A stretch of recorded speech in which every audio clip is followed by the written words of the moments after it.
Empathy, the soul of human connection. Comfort zones don't grow people, but empathy, that's where true connection and growth begin. Welcome to this transformative series, an immersive journey into the heart of what makes us human. This isn't just about emotional intelligence or psychology or soft skills. This is about the mindset that chooses growth over ease, understanding over ego, and human connection over control. This is about choosing mindset over comfort. Whether you're a student, a leader, a creative, or simply someone seeking deeper connection, this series is for you. Let's dive into Chapter 1. Chapter 1. The Power of Empathy. Let's start with this truth. In a world that moves faster than our thoughts can catch up, empathy is our anchor. It is not weakness. It is not passivity. Empathy is a form of intelligence, a strength that allows us to meet others, not just with our minds, but with our hearts.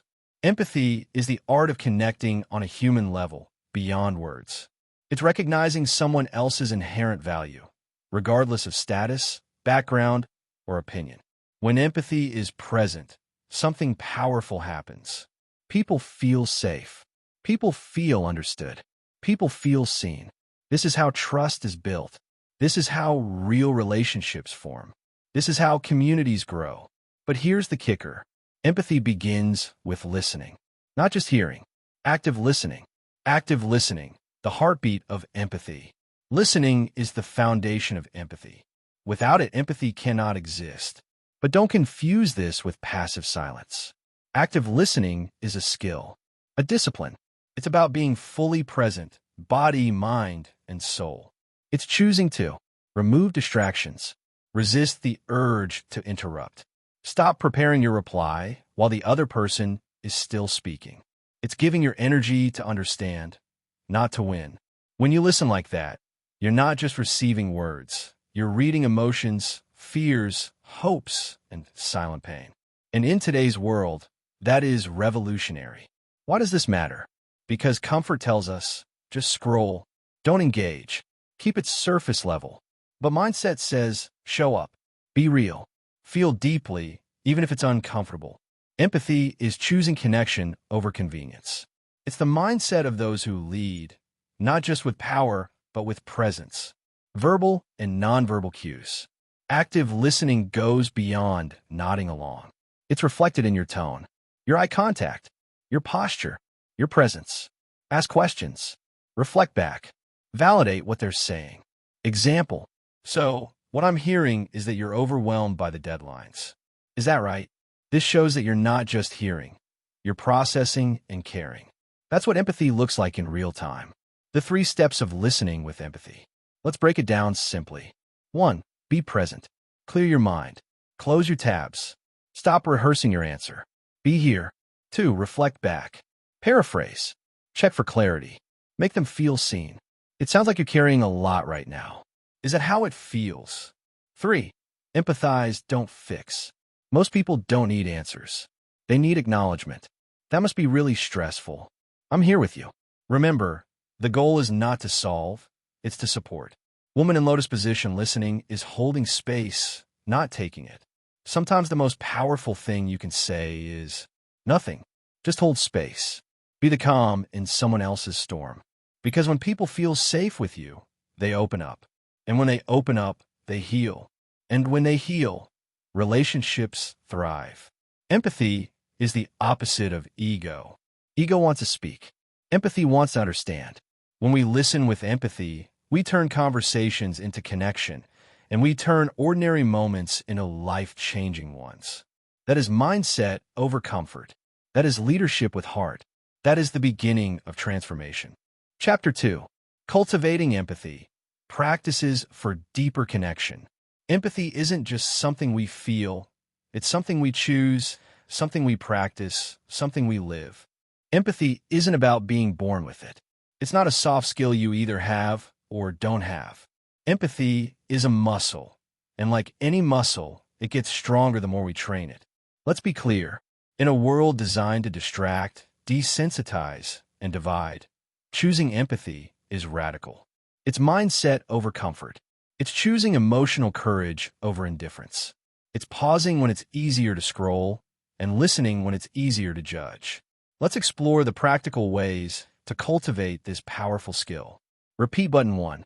Perspective taking, stepping into their world. The first and most direct route to empathy is perspective taking. It means asking yourself, what might they be going through right now? How would I feel if I were in their shoes? What's the weight behind their words?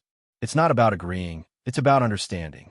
When you take someone else's perspective, you strip away ego and replace it with curiosity. That's not comfort. That's emotional growth. And that's where transformation begins. Mindset over comfort, insight, speech balloon. Comfort says they're overreacting.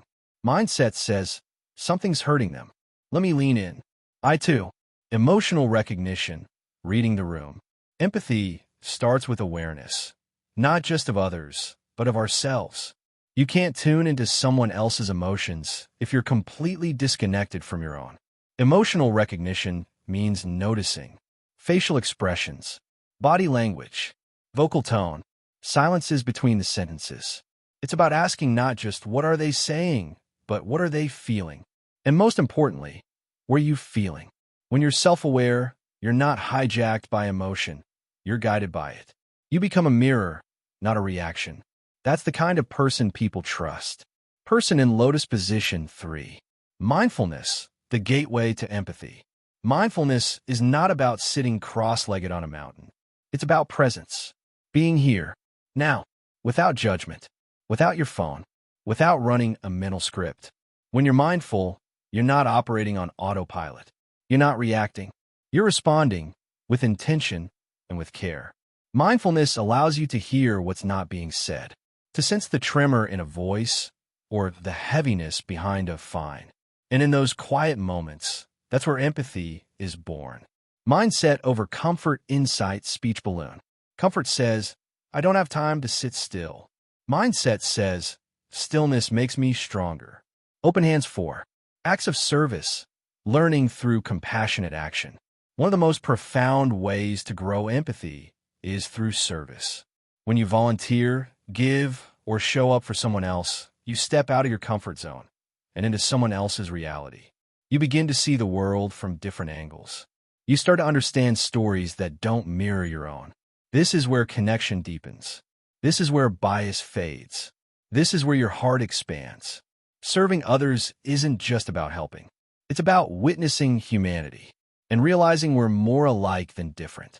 Growing heart 5. Self-compassion. You can't pour from an empty cup. Let's talk truth.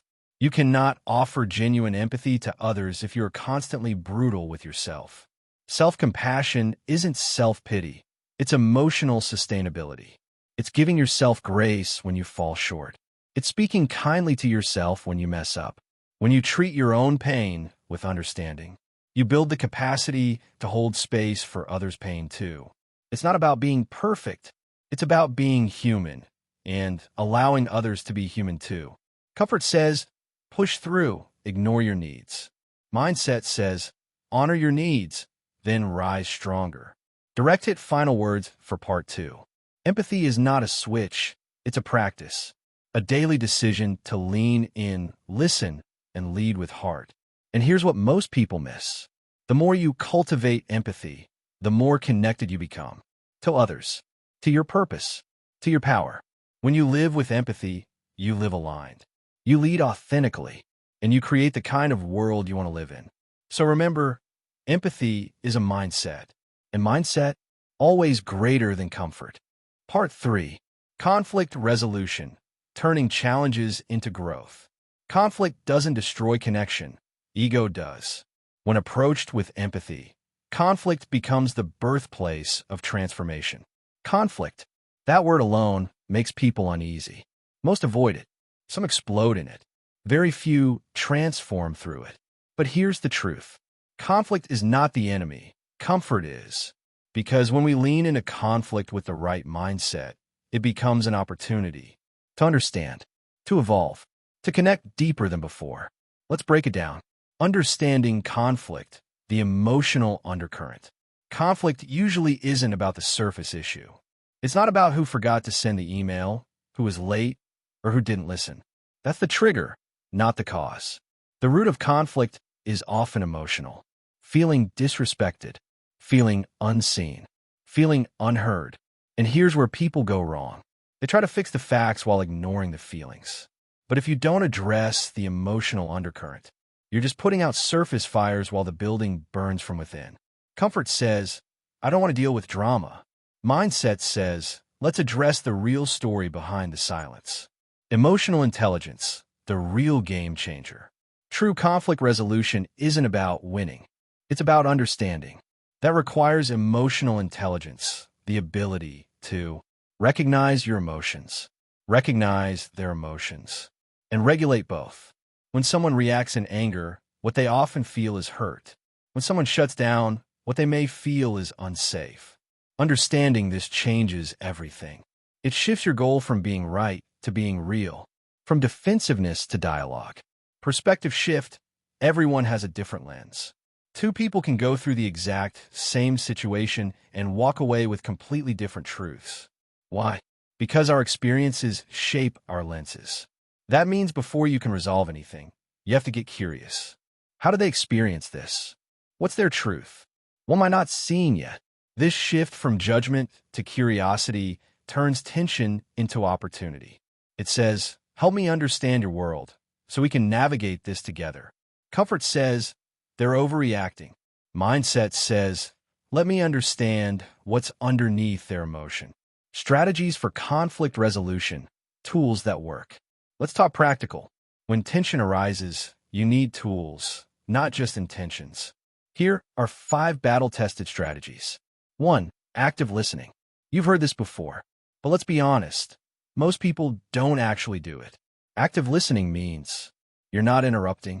You're not formulating your response while they talk. You're listening to understand, not to react. And when you reflect back what they said, they feel seen. That alone diffuses 80% of conflicts. 2. Use I statements. Language shapes energy. Saying, you never listen, triggers defensiveness. Saying, I feel unheard when I speak and don't get a response, opens dialogue. Own your emotion. Don't blame. Be responsible for your truth. 3. Reframe the situation. Conflict thrives on negativity. Reframing turns it into problem solving. Instead of, you're being impossible. Try. It seems like we both want different outcomes. How can we align? This language creates space for collaboration instead of collision. 4. Find common ground. Even in the hardest disagreements, there's usually something both parties want. Respect, success, peace, growth. Find that shared goal and build from there. 5. Seek win-win solutions. This isn't about compromise where both sides lose something. It's about creative collaboration where both sides feel valued. Ask, what would it look like if we both got what we needed? Is there a third option we haven't explored? Mindset greater than comfort means finding solutions beyond either/or. Conflict as a catalyst. Handled poorly, conflict burns bridges. Handled wisely, conflict builds them. When two people move through tension with empathy, they don't just get past it, they get closer. They evolve. And that's the growth mindset in action. Comfort says, let's avoid this and keep the peace. Mindset says, let's face this and build the peace. Emotional regulation, the silent superpower. Let's end on this. You cannot resolve conflict if you cannot regulate yourself. In heated moments, emotional regulation is your edge. That means, notice when you're triggered. Take a pause. Breathe. Respond with purpose, not impulse. You're not suppressing your feelings. You're owning them. You're not being weak. You're being strategic. That's what leaders do. Final words for part 3. Conflict isn't a detour. It's part of the path. It's not the end of connection. It's a chance to deepen it. When we resolve conflict with empathy and intention, we don't just solve problems. We evolve people. Remember, growth lives on the other side of tension.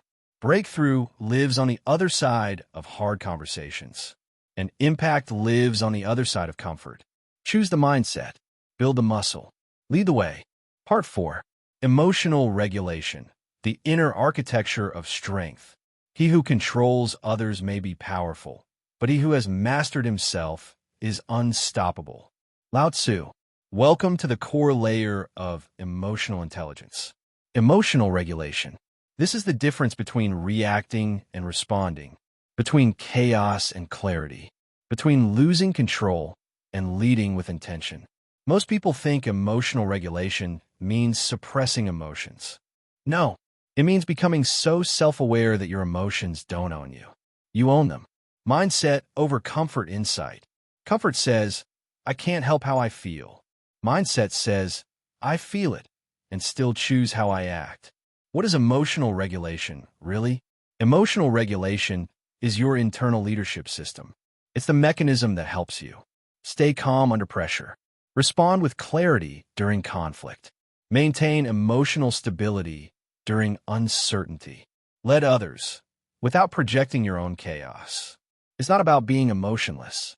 It's about being emotionally intelligent enough to manage your state. When things go wrong, people don't follow the loudest voice. They follow the calmest energy. That energy comes from emotional regulation. Recognizing the triggers, the first line of defense. Let's be real. We all get triggered. Maybe someone disrespects your boundaries. Maybe a plan fails. Maybe someone questions your intentions. What matters isn't the trigger. What matters is your awareness of the trigger. Here's a high-performance habit. Track your triggers. Keep a mental list, or even write it down, of the things that regularly knock you off balance. Because what you track, you can train. Mindset over comfort insight. Comfort says, that's just who I am. Mindset says, that's a pattern, and patterns can be reprogrammed. The power of pause, emotional reset in real time. Before emotion becomes reaction, there's a brief space, a microsecond of choice. Master that space, and you master yourself. In that space, take a breath. Step back. Center your thoughts. Decide how you want to show up. This 5-second pause could save your reputation, your relationships, and your results. It's not weakness. It's wisdom. Never speak permanent words in temporary emotion. Reframing, the mental rewire.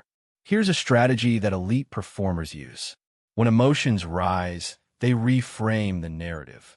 Instead of, they're attacking me, try they're in pain, and this is how it's showing up. This is a disaster. Try, this is a challenge. I'm built for this. Reframing takes control away from chaos and gives it back to clarity. It turns pain into perspective. And perspective is power. Emotional regulation tools. Build your inner toolbox. Let's go tactical. Here are some tools every high-performing mind should have. Small blue diamond box breathing. Used by Navy SEALs. 4 seconds in, 4 seconds hold, 4 seconds out, 4 seconds hold. This calms your nervous system and resets your emotional state. Small blue diamond name the emotion. Label what you're feeling accurately. I feel disappointed. I feel anxious. I feel overlooked. Naming an emotion actually reduces its intensity. This is neuroscience. Your brain gets regulated by language. Small blue diamond journaling. Before you vent outward, reflect inward. Write out. Understand it. Clear the emotional fog before you speak or act. Small blue diamond meditation and mindfulness. Silence isn't empty. It's full of answers. 10 minutes of presence a day can rewire your brain, increase focus, reduce reactivity, build deep internal strength. Mindset over comfort insight. Comfort says, I'll deal with it later. Mindset says, let me lead myself now. Riding the emotional waves, not drowning in them. Remember, emotions are waves. They rise, they peak, they pass. But most people panic mid-wave and drown in reaction. The emotionally regulated person, they ride the wave, knowing it will pass. They don't react at the top. They respond from the shore. That's power. Regulation plus empathy equals influence. Emotional regulation is not just for yourself. It's for how you lead others. Because when people around you are losing control, you become the anchor. When you show emotional maturity, intention, you give others permission to rise to their higher self too. The final frame. You don't need to fix every emotion. You need to understand them. Then choose how to move forward with intention and strength. This is mindset in action. This is emotional fitness. This is the inner architecture of true leadership. You will never control the storm, but you can control your sail. That is your power. Part 5. Cultivating empathy, the silent force of leadership. Leadership is not about being in charge. It's about taking care of those in your charge. Simon Sinek. Let's get one thing straight. Empathy isn't weakness. It's awareness. It's understanding what others feel, even when they can't explain it themselves. It's tuning into emotion and responding with presence, not just answers. In a high-performance world, empathy is a game changer. Why? Because people don't follow titles. They follow those who see them, hear them, and value them. Mindset over comfort insight. Comfort says, I'm too busy to deal with their feelings. Mindset says, if I ignore how people feel, I'll lose them quietly. What is empathy, really? Empathy isn't about fixing people. It's about feeling with them. It's the quiet, intentional ability to pause judgment, acknowledge emotion, create a space where people feel safe, seen, and respected. When empathy is present, people don't just comply, they commit. People don't care how much you know until they know how much you care. Theodore Roosevelt. The heartbeat of empathy, active listening. If empathy is the engine, active listening is the fuel. It's not about waiting for your turn to speak. It's about being fully present, mentally, emotionally, even physically. Here's how high-impact minds listen. They drop the phone, silence the internal dialogue, make eye contact, reflect what they hear. Example. So what I'm hearing is that you feel overlooked and under pressure right now. Am I getting that right? That one reflection can change someone's emotional reality because now they know they're not alone. They're understood. Mindset over comfort insight. Comfort says, I already know what they're going to say. Mindset says, every person has a story. If I truly listen, I'll hear what they're really saying. 3 levels of empathy. Let's break it down. Cognitive empathy. I understand what you're thinking. This is mental. It's seeing the world through their eyes. Critical for leaders, creators, entrepreneurs. Emotional empathy. I feel what you're feeling. This is connection. It's not about matching their emotion. It's about holding space for it. Compassionate empathy. I care and I want to help. This is leadership. It's emotion plus action. It's saying, I see you and I'm with you. How to cultivate empathy. Train the muscle. Empathy is not a trait. It's a practice. Here's how to train it daily. 1. Perspective taking. Put yourself in someone else's shoes intentionally. Ask, what pressures might they be under? What story are they carrying? How would I feel if I were in their exact situation? When you shift perspective, you shift power. Judgment turns into understanding. 2. Read emotional cues. Train yourself to notice the unspoken. Tone, posture, eye contact, silence. People say more with their presence than their words. Empathy lives in the space between the lines. 3. Practice mindfulness. When you're scattered, distracted, or anxious, you miss signals. Mindfulness brings you back to the moment. It sharpens your awareness so you can tune into others, regulate your reactions, build deeper emotional presence. 10 minutes a day equals major ROI. 4. Lead with curiosity, not judgment. Ask, what else might be going on here? What don't I see yet? How can I support rather than solve? Curiosity dissolves defensiveness. It builds bridges where walls once stood. Mindset over comfort insight. Comfort says, they're just overreacting. Mindset says, they're reacting to something real. Let me understand it. The ripple effect of empathy. When you lead with empathy, teams become stronger. Relationships become deeper. Trust becomes unshakable. Empathy is not about being nice. It's about being real and radically present. When people feel seen, they show up differently. With more energy, more loyalty, more humanity. Bonus, self-empathy.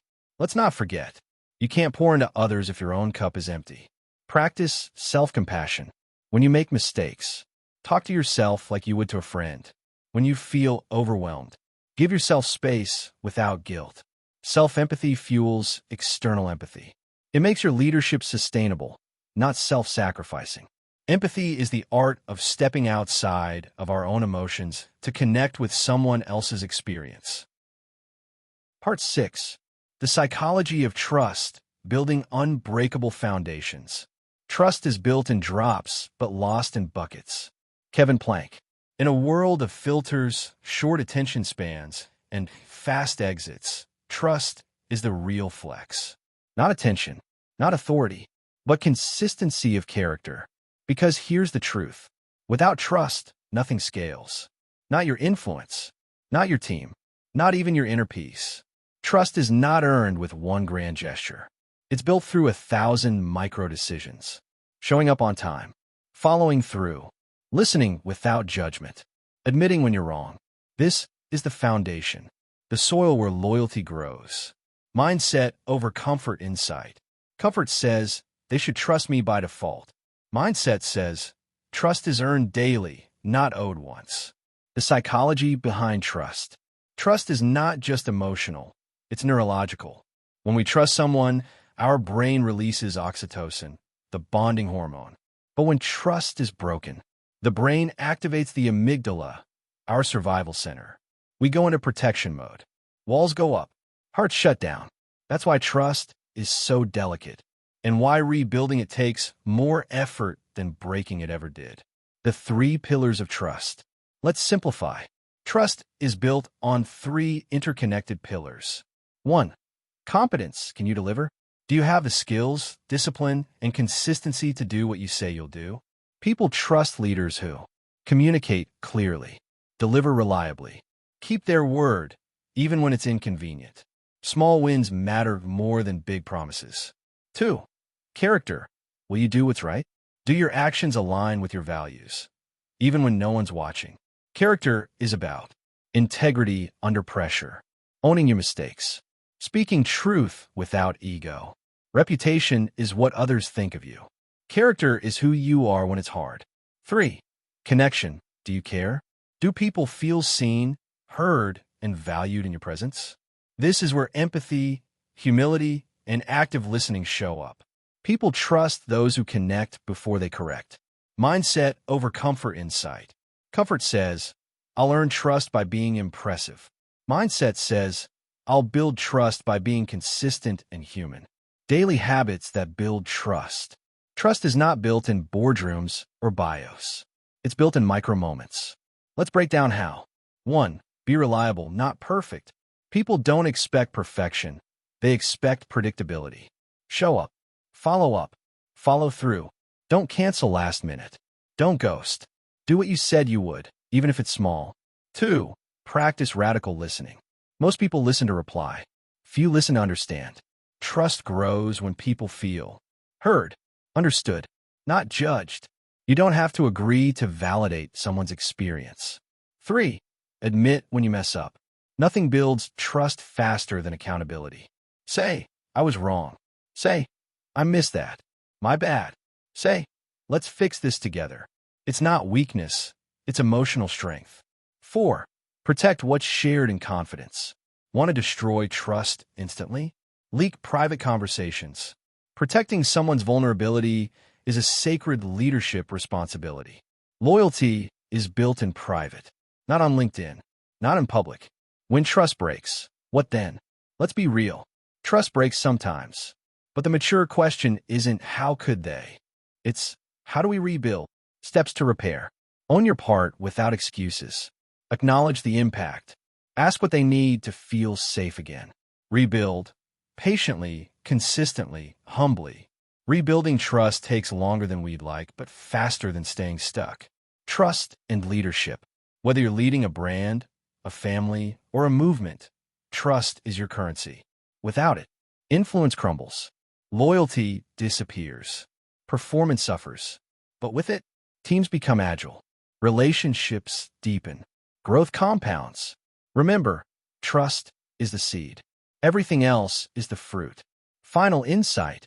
Trust yourself first. You can't expect others to trust you if you don't trust yourself. That means following through on your own goals, honoring your word to yourself, owning your intuition, even when it's inconvenient. Self-trust is the root of all external trust. Trust is built one choice at a time. Build wisely. Part 7. The power of vulnerability. Leading with authenticity. Vulnerability is not winning or losing. It's having the courage to show up when you can't control the outcome. Brené Brown. Vulnerability. It's the one trait most people avoid, and the one trait that transforms everything. In a culture obsessed with perfection, vulnerability is rebellion. It says, I don't have it all figured out, but I'm still here. I still care. I'm still trying. That's not weakness. That's emotional bravery. Because let's be honest, authenticity isn't a brand. It's who you are when the filters are off. It's not just showing your wins. It's owning your wounds. Mindset over comfort insight. Comfort says, I'll lead by appearing strong. Mindset says, I'll lead by being real. What vulnerability is and what it's not. Let's get clear. Vulnerability is not oversharing, seeking pity, airing every emotion to everyone. True vulnerability is saying, I need help, admitting I don't know, letting people see your human side when the world expects a facade. It's what turns leaders into legends and teams into tribes. The psychology of vulnerability. Vulnerability is deeply tied to emotional intelligence.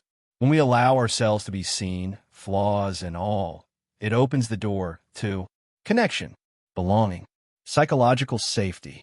Neuroscience shows that when we experience vulnerability from others, our brains release oxytocin, the same chemical responsible for trust and bonding. In other words, vulnerability is the gateway to trust. Vulnerability in leadership, the new superpower. Gone are the days when leadership meant stoicism and perfection. Today's leaders win loyalty by admitting when they're wrong, asking for feedback, sharing their learning curves, not just their highlights. This level of openness says, I trust you enough to show you the real me. And that trust is reflected back tenfold. Mindset over comfort insight. Comfort says, if they see my flaws, I'll lose credibility. Mindset says, if they see my truth, I'll gain connection. How vulnerability builds high-trust teams. Want a team that shares ideas freely, takes risks, supports each other? Then the leader must go first. Here's why. People don't speak up when they fear judgment. They open up when they see you go first. Leaders who say, I made a mistake. That didn't go as planned. Let's learn together. Are the ones who create spaces where creativity thrives. Vulnerability and confidence. Not opposites, but partners. This is where many get it wrong. They think confidence is about having all the answers. It's not. Real confidence is being comfortable saying, I don't know yet. Let me figure that out. Here's where I failed and what I learned. Vulnerability is not a crack in your armor. It's the reason people trust the armor is real. Practicing vulnerability without oversharing. Let's talk about how to actually do this without crossing into emotional overload. 1. Start with yourself. Before you open up to others, be honest with yourself. What am I afraid to admit? Where am I pretending? What do I avoid sharing because I think it'll make me look weak? Awareness is the first breakthrough. 2. Share the learning, not just the loss. When you share vulnerably, focus on a lesson, not just the wound. Instead of saying, I failed badly last month, say, I struggled with a major challenge, and here's what it taught me. That's strength in motion. 3. Ask before you assume. If someone opens up to you, ask, what do you need from me? Listening, support, or advice. This shows maturity, and it prevents you from hijacking their moment. 4. Lead with empathy, not ego. When others share their truths, don't fix them. Sit with them. Hold space. Real leaders don't rush to solve. They master the art of presence. Vulnerability in relationships, the heartbeat of belonging. In personal connections, vulnerability is how love breathes. You can't truly connect with someone if you're constantly performing for them.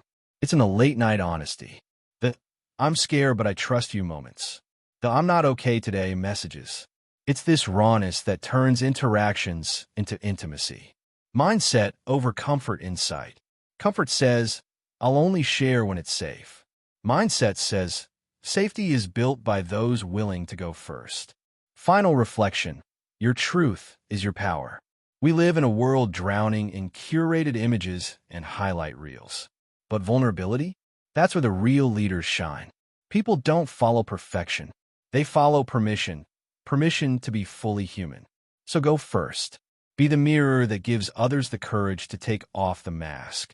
The most powerful person in the room is the one brave enough to be real. Part 8. Emotional safety. Creating a culture where people thrive. You can't unlock potential where people don't feel safe to be themselves. In every high-performing team, organization, or relationship, there's an invisible force that fuels everything. Emotional safety. It's not loud. It's not flashy. But it's what determines whether people shrink or shine. What is emotional safety? At its core, emotional safety means this. I can speak, fail, share, or be myself here without fear of judgment, ridicule, or rejection. It's the psychological permission to express opinions without being silenced, ask questions without being mocked, show vulnerability without being shamed. When people feel safe emotionally, innovation flows. When they don't, they self-censor, stay small, and operate from fear. Mindset over comfort insight. Comfort says, just deliver the task. Mindset says, create the culture where the task becomes art. Why emotional safety matters. Let's break it down. In environments where emotional safety exists, creativity increases. Mistakes are owned and learned from. People collaborate instead of compete.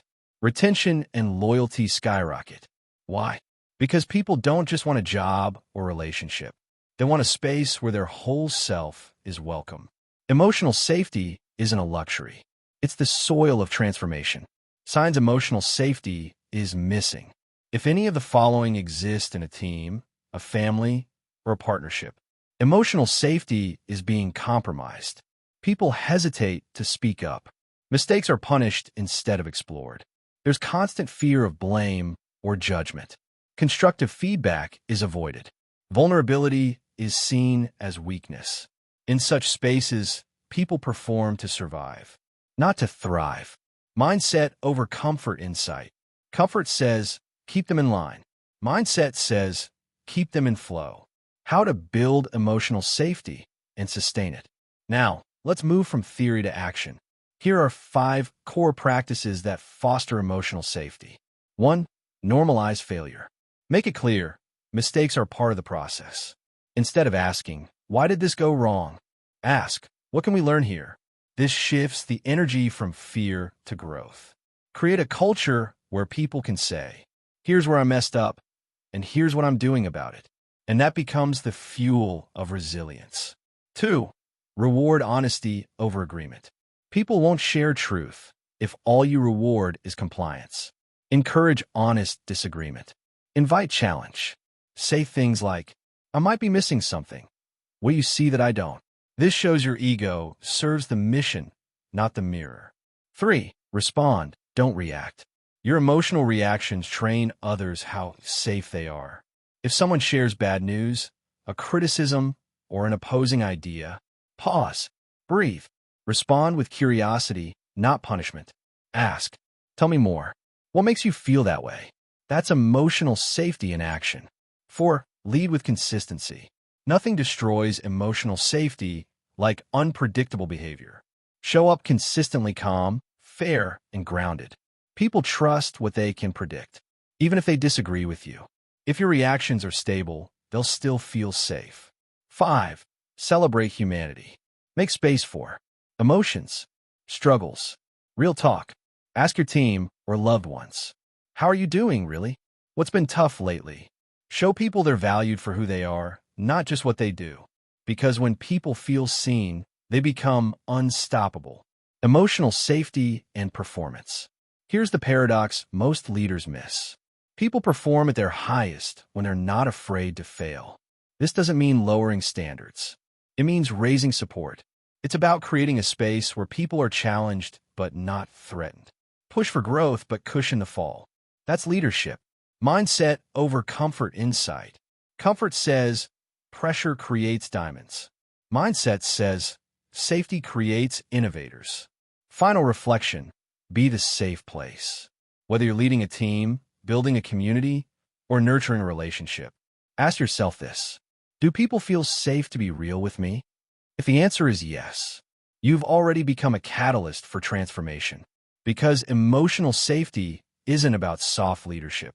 It's about strong leadership with a soft heart. And when people feel safe with you, they won't just stay, they'll soar. When you create safety, you unlock genius. Part 9. Mindful communication. Speaking with impact, listening with intention. The quality of your communication determines the quality of your relationships and the clarity of your impact. Communication isn't just about speaking. It's about transmitting energy, intent, and alignment through your words, tone, and presence. In the age of noise, mindful communication is the rarest currency. It's how we speak to be felt and listen to understand. This chapter is about transforming our daily dialogue into purposeful impact. What is mindful communication? Mindful communication is not about being perfect with words. It's about being present with purpose. It's speaking with awareness, precision, compassion, and presence. And it's listening with curiosity, patience, openness, and no need to dominate or fix. In other words, mindful communication is connection over control. It's intention over reaction. Mindset over comfort insight. Comfort says, say whatever comes to mind. Mindset says, speak with impact, not impulse. Why it matters more than ever. We're in a world flooded with words. Tweets, reels, texts, emails, meetings. But real connection? That's rare. Mindful communication bridges the gap between what is said and what is understood.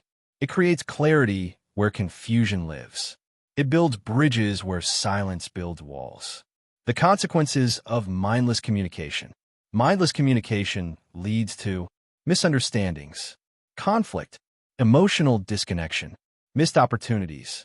It's the cause of nearly every broken trust.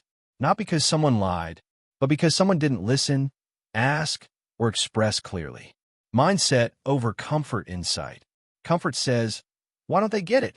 Mindset says, did I slow down enough to make them feel heard? The two pillars of mindful communication. Let's simplify. There are two main skills at play here.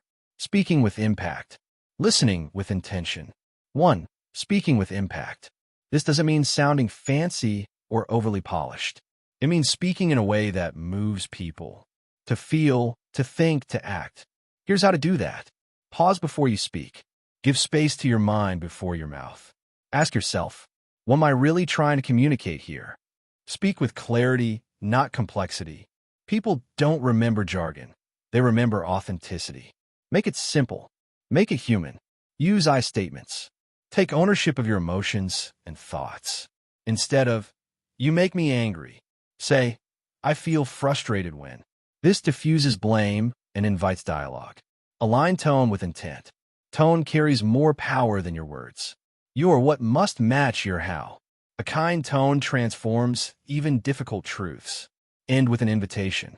Great communication is not a monologue. It's a bridge. Ask, what's your take on this? How does that land with you? Engagement builds understanding. 2. Listening with intention. Active listening is the heartbeat of empathy. And in mindful communication, it's non-negotiable. Here's how to cultivate it. Be fully present. No distractions. No multitasking. When you're with someone, be with them. That's presence. That's power. Don't interrupt. Let them finish. We listen better when we're not just waiting for our turn to speak. Reflect and paraphrase. After they speak, say, so what I'm hearing is, this shows you're not just hearing. They feel understood. Ask open-ended questions. Invite depth. What's been weighing on you lately? How are you really feeling about this? Validate without agreeing. Validation is not agreement. It's acknowledgement. Say things like, that makes sense given what you're feeling. I can see how that would be hard. Mindset over comfort insight. Comfort says, hurry up and respond. Mindset says, slow down and connect. Mindful communication in action, real-world examples. Example 1. conflict. Instead of, you always ignore my ideas. Try, I felt dismissed in the meeting today. Can we talk about that? This invites dialogue, not defense. Example 2, giving feedback. Instead of, you did this wrong. Try, I noticed something we could improve. Can I share a thought? This opens collaboration, not shame. Example 3, emotional conversations. Instead of, don't be so sensitive. Try, it wasn't my intention to hurt you. I'd love to understand your side better. This builds emotional safety. Mindful communication is a daily practice. You won't master this overnight, but even 1% more presence in your conversations will lead to 10x deeper connections. It starts with awareness, then intention, then repetition. Speak slower, listen deeper, pause more often, and always connect before correcting. The most powerful conversations don't change people's minds. They change people's hearts. Part 10. Self-compassion, the fuel for sustainable inner growth. You can't pour from an empty cup. Speak to yourself the way you would to someone you love. In the relentless pursuit of excellence, we often forget something fundamental. Ourselves. We push. We grind. We chase the vision. But without self-compassion, we risk building empires on emotional burnout. This chapter is about why the way you treat yourself is the make or break factor in your long-term growth, resilience, and creativity. Thought balloon, what is self-compassion, really? Let's clear the air. Self-compassion is not self-pity. It's not an excuse to avoid hard things. It's not sugarcoating failure. Self-compassion is courageous kindness towards yourself, especially in moments of failure, pain, or doubt. It's treating yourself with the same empathy, patience, and support you would get your best friend or teammate. Mindset over comfort insight. Comfort says, push through the pain. Mindset says, understand the pain, then rise stronger. Why self-compassion fuels growth. Think of self-compassion as emotional oxygen. Without it, we spiral into shame after failure. We burn out chasing perfection. We fear taking risks because we can't handle falling short. But with it, we bounce back faster. We take bolder actions. We build emotional resilience. And we sustain high performance without the cost of inner chaos. Research-backed benefits of self-compassion. Psychological studies have shown that people who practice self-compassion experience less anxiety and depression, are more motivated and goal-oriented, have greater emotional resilience, are more innovative and creative, and here's the kicker, they're more likely to succeed in the long run. Because when you're not afraid of failing, you're free to take the leap. Mindset over comfort insight. Comfort says, be hard on yourself. It builds discipline. Mindset says, be kind to yourself. It builds consistency. Hammer and wrench, how to practice self-compassion daily. Let's break it into 3 actionable practices you can integrate immediately. 1. Mindful self-awareness. Before you can respond with compassion, you need to notice what you're feeling without judgment. Ask yourself, what am I experiencing right now? What emotion is surfacing beneath this? Become an observer, not a judge. Don't label emotions as good or bad. Just notice, name, and breathe. 2. Talk to yourself like a leader, not a critic. Your inner voice is either a coach or a saboteur. Replace, I'm such a failure, with, I'm struggling right now, and that's okay. I'm learning. Replace, I should have done better, with, that didn't go as planned. What can I improve next time? Speak to yourself with clarity and compassion. Be real, but be kind. 3. Set boundaries without guilt. Self-compassion also means protecting your peace. It's okay to say, I need time to rest. I'm not available right now. I deserve to pause, not just perform. This isn't weakness. It's emotional sustainability. Boundaries are the architecture of self-respect. And without them, your growth will always come at the cost of your mental health. Mindset over comfort insight. Comfort says, work harder, no matter the cost. Mindset says, work deeper with alignment and care. Self-compassion in high-performance cultures. In leadership and entrepreneurship, self-compassion is often misunderstood as softness. But in truth, It's a strategic advantage. Leaders who model self-compassion, create psychological safety, encourage innovation without fear, normalize learning through failure, and build cultures of authentic resilience. Because when a team sees you honor your humanness, they give themselves permission to do the same. Self-compassion is the ultimate growth hack. You don't become better by tearing yourself down. You become better by believing you're worth the effort to grow. It's not about ego, it's about empathy. It's not about comfort, it's about courage. You're going to fall, you're going to fail, you're going to doubt. But if you learn to meet those moments with grace, you'll become unshakable. Self-compassion isn't weakness. It's how you build the strength to carry the mission forward. Part 11. Psychological safety.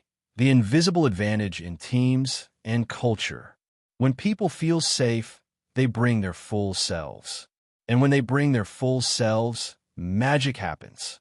In boardrooms and brainstorming sessions, in Zoom calls and group huddles, there's one invisible force that decides whether a team flies or flatlines. That force is psychological safety. It's not flashy. It doesn't show up in KPIs, but it's the air your team breathes. When it's present, innovation thrives. When it's missing, even the most talented individuals shrink. What is psychological safety? Coined by Harvard professor Amy Edmondson. Psychological safety is the belief that you can speak up, take risks, ask questions, and be yourself, without fear of punishment, humiliation, or judgment. It's the difference between, I'm afraid to say something wrong, and I know my voice matters here. It's what separates high-functioning teams from those that silently fail. Mindset over comfort insight. Comfort says, just keep quiet and avoid conflict. Mindset says, real growth needs brave voices and open hearts. The high cost of low psychological safety. When psychological safety is missing, people don't speak up, mistakes get hidden, innovation stalls, feedback becomes filtered, authenticity disappears. And slowly but surely, the culture becomes one of survival, not synergy. People play it safe instead of playing to win. But when psychological safety is present, creativity flows, mistakes become learning moments, feedback becomes fuel, collaboration becomes courageous. Because no one's energy is spent on self-protection. It's all invested in purpose. How to build psychological safety as a leader or peer. Creating a psychologically safe environment isn't about being nice. It's about being intentionally human. Let's break it down. 1. Model vulnerability. Leadership starts with you. If you want people to be real, you have to go first. That means saying things like, I don't have the answer yet. I made a mistake last week. Here's what I learned. What are your thoughts? I really value your input. When leaders admit they're human, it gives permission for others to be human too. 2. Normalize mistakes as learning. Mistakes aren't the problem. The culture around mistakes is. Teams with high psychological safety don't fear failure. They debrief it. They analyze it. They treat mistakes as tuition, not taboo. Ask, what did we learn here? What can we try next time? Every misstep becomes a step forward because the learning never stops. 3. Listen to understand, not react. When someone brings you feedback, a worry, or a wild idea, pause. Don't interrupt. Don't defend. Don't fix immediately. Just listen. Fully. Intentionally. Respond with, tell me more. What makes you feel that way? How can I support you better? This builds trust faster than any strategy on paper. 4. Eliminate fear of judgment. Shut down sarcasm. Stop the eye rolls. Don't let silence become shame. If someone shares something imperfect, thank them. If someone asks a basic question, celebrate it. Make it crystal clear. All voices matter here. All ideas are welcome. This is a brave space. Because when fear goes down, performance goes up.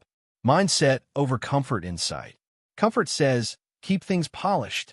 Mindset says, progress needs messy, real conversations. Psychological safety is cultural oxygen. It's not built in one meeting. It's built in moments. The moment you say, that's a great question. The moment you admit, I'm not sure. The moment you listen with your full presence. The moment you support someone who just messed up. These moments compound into culture, and culture determines whether people show up or shut down. Great cultures don't happen by chance. They happen because someone, like you, decides that people come first. They happen when leaders lead with empathy and teammates lean into trust.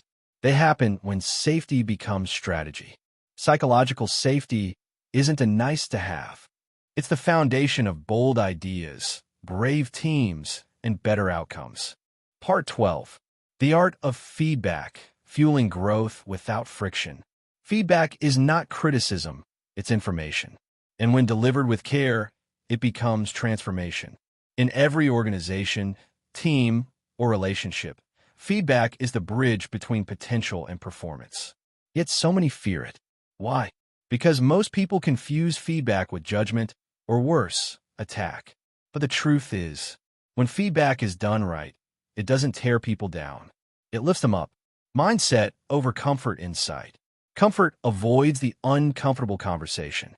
Mindset embraces feedback as a tool for precision growth. Why feedback matters.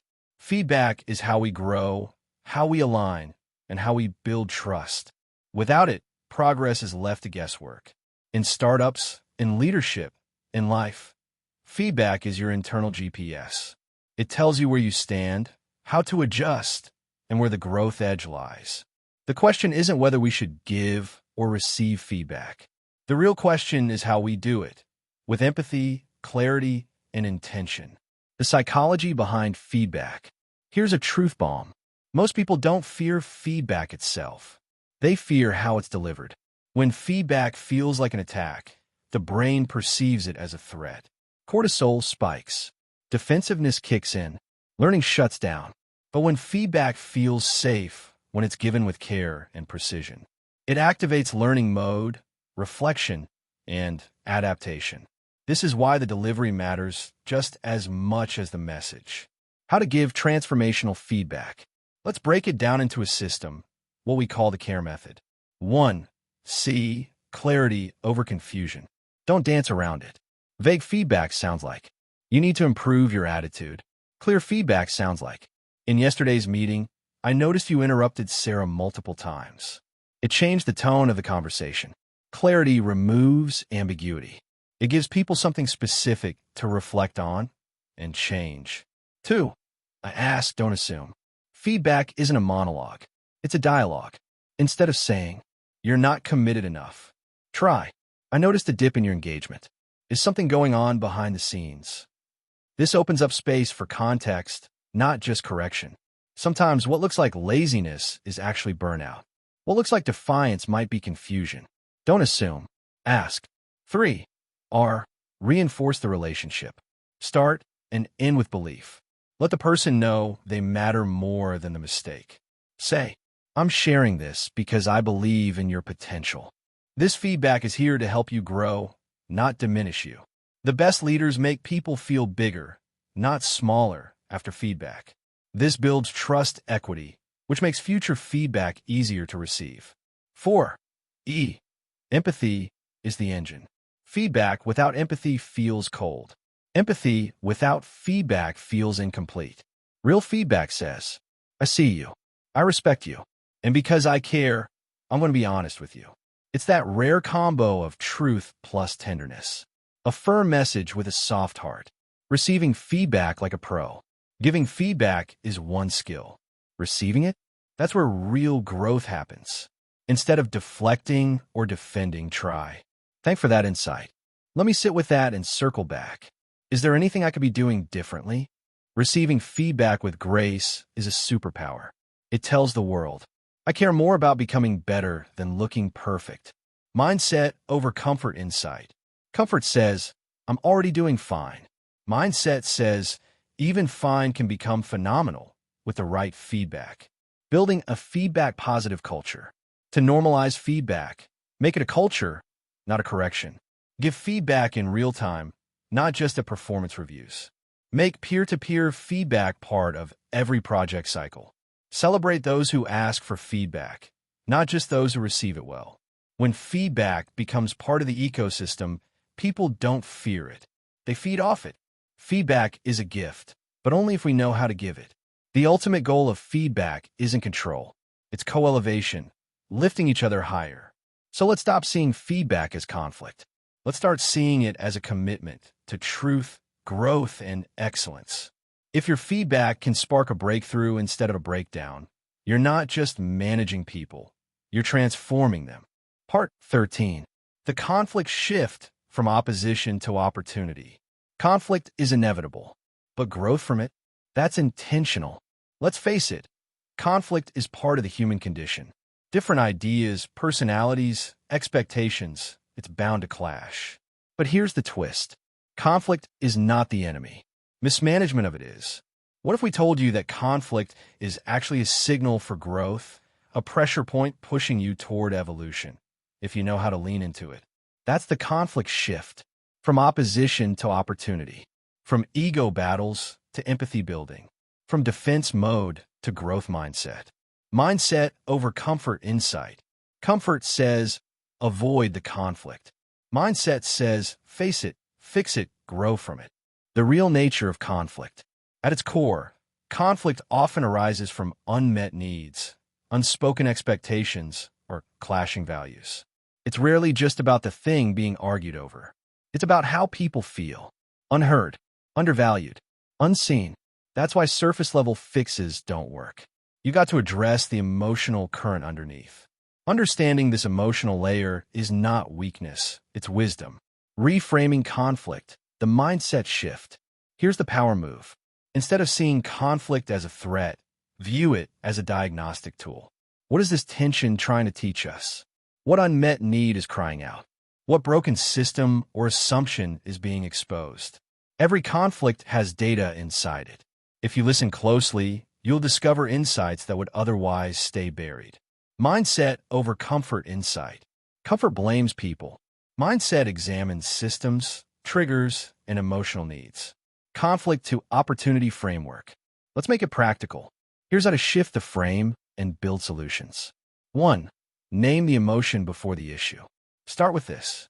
I sense some tension. Can we unpack what's really happening here emotionally? This bypasses defensiveness and goes straight to empathy mode. People will open up when they feel emotionally safe. 2. Use curiosity, not control. Ask instead of assuming. Help me understand your point of view. What would a better outcome look like for you? Conflict thrives on assumptions, but curiosity breaks the cycle. 3. Shift from position to purpose. Forget arguing over your solution versus mine. Zoom out. Ask, what's the bigger purpose we're both trying to serve? 9 times out of 10, you'll find common ground. Both people want respect. Both want impact. Both want progress. Align on the why, and the how becomes flexible. 4. Transform reaction into response. Slow it down. When things get heated, pause.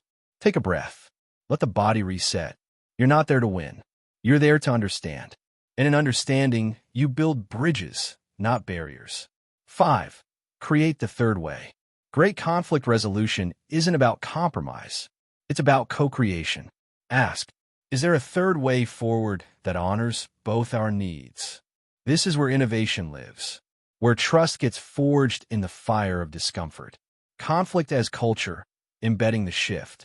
Imagine a team where conflict is not feared, but welcomed as a refinement tool. A team that can challenge without attacking, debate without disrespect, speak truth without triggering shutdowns. That's not just leadership. That's emotional maturity at scale. And it starts with you modeling it.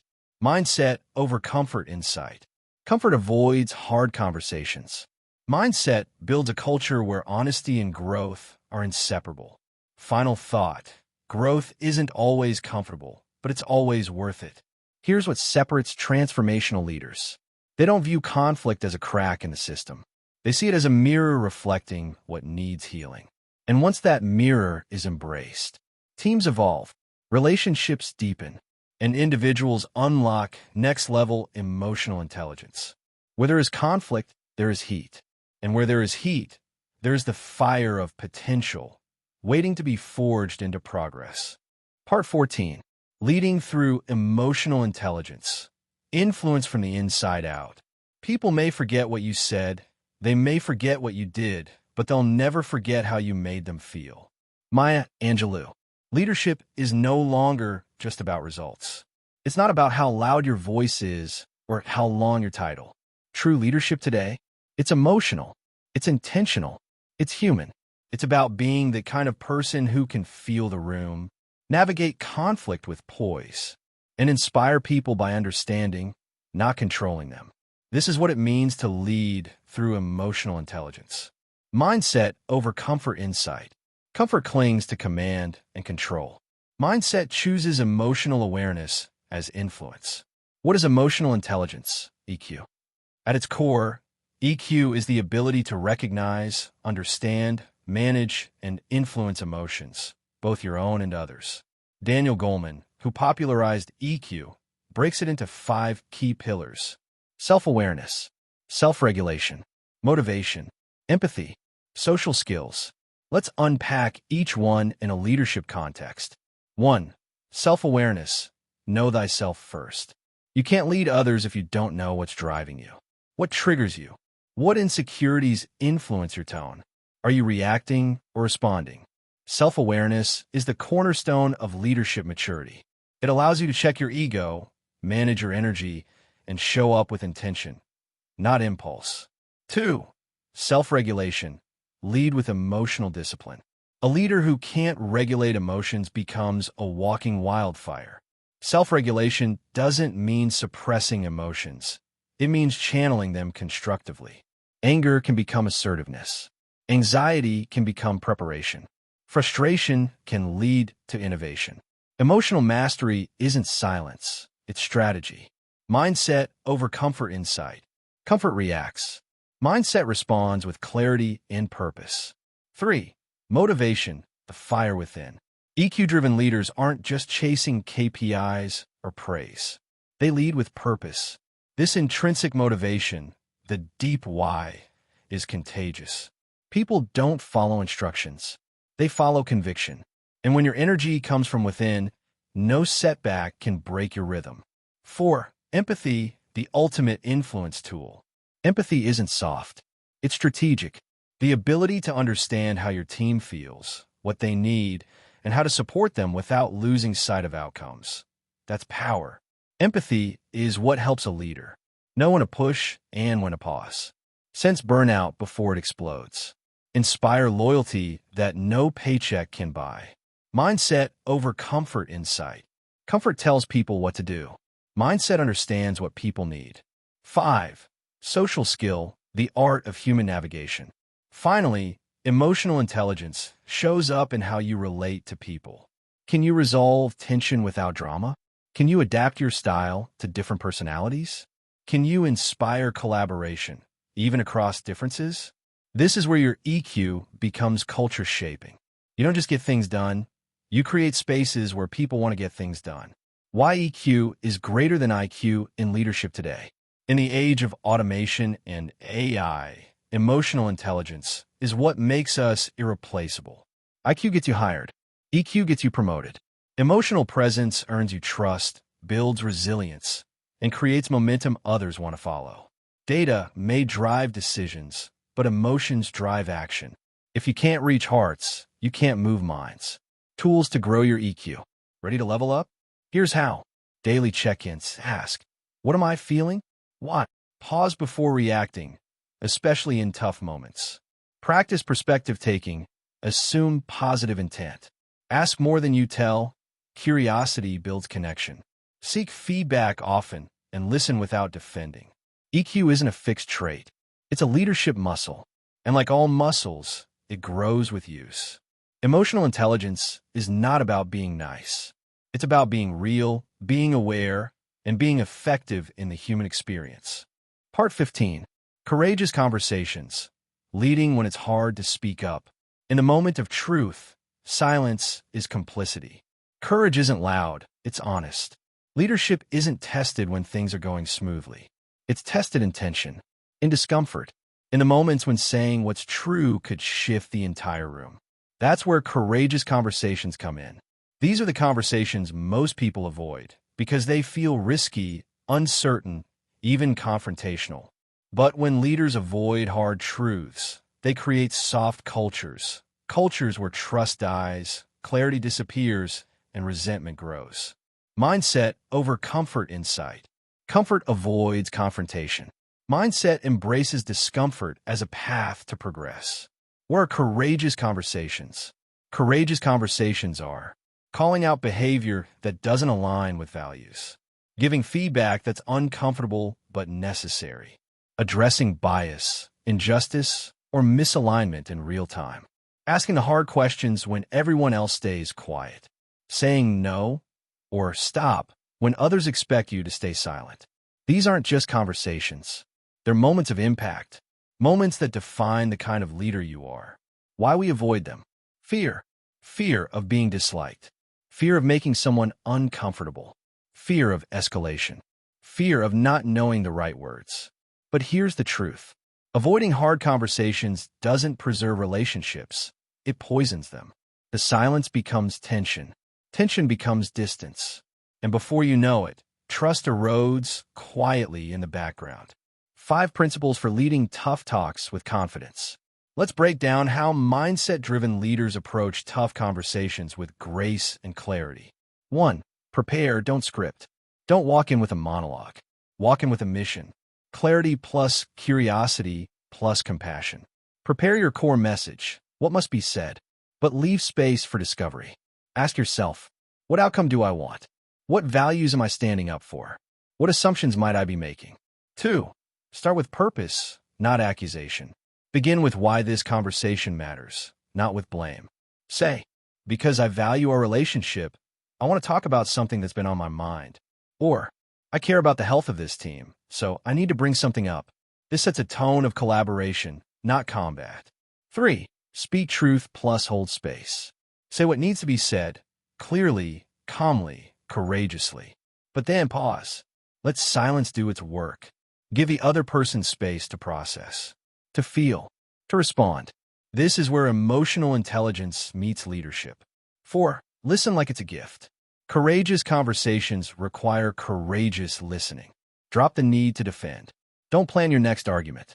Instead, seek to understand, even if you disagree. The goal isn't to win. It's to create clarity, connection, and direction. Mindset over comfort insight. Comfort silences truth. Mindset speaks truth with empathy and resolve. 5. Close with care and clarity. Don't leave things hanging. Summarize what was said. Agree on next steps. Express appreciation. Even when it's tough, let the other person know. We're still in this together, and I'm committed to moving forward with you. This is how leaders transform tension into trust. When courage is a culture, one courageous conversation can shift a relationship. But when a team, a company, a community begins to normalize truth-telling with care, that's when transformation takes root. In that kind of culture, feedback becomes fuel. Conflict becomes collaboration. Silence gives way to shared understanding. That's not just emotional intelligence. It's emotional bravery. Final thoughts. If you want to be the kind of leader people trust, respect, and follow, don't just lead when it's easy. Let when it's hard. Let your leadership voice be louder than your fear. Let your clarity be stronger than your comfort. Let your truth be coated in empathy, but never diluted. Because the world doesn't just need louder voices. It needs braver ones. Courage doesn't roar. Sometimes it's the quiet voice that says, I'll speak, even if my voice shakes. Mindset over comfort. Now it's your turn. Growth doesn't happen by accident. It happens by intention. And that intention starts now, with you. You've just unlocked powerful tools. Tools that aren't just for knowing, but for living. Because emotional mastery isn't theory, it's practice. And every time you pause to listen, validate, reflect, or lead with empathy, you're choosing mindset over comfort. Now take a breath and ask yourself, where can I apply this in my life today? Because change doesn't start out there. It starts within. If this resonated with you, don't just scroll past it. Subscribe to the channel and turn on notifications, because this is just part 1 of a full transformation series. Revisit any chapter, journal your insights, and apply one tool this week. Drop a comment below with a line that hit you hardest We read every single one. This isn't just content. This is a movement built on empathy, resilience, courage, and you. Bonus. Missed a part? Click the playlist link below to access every chapter in this series, from deep focus to courageous conversations. Want to go deeper? More emotional mastery tools and mental fitness strategies are coming soon. This is your story. Don't let comfort write the ending. Let it with mindset. This is mindset over comfort. And we're just getting started.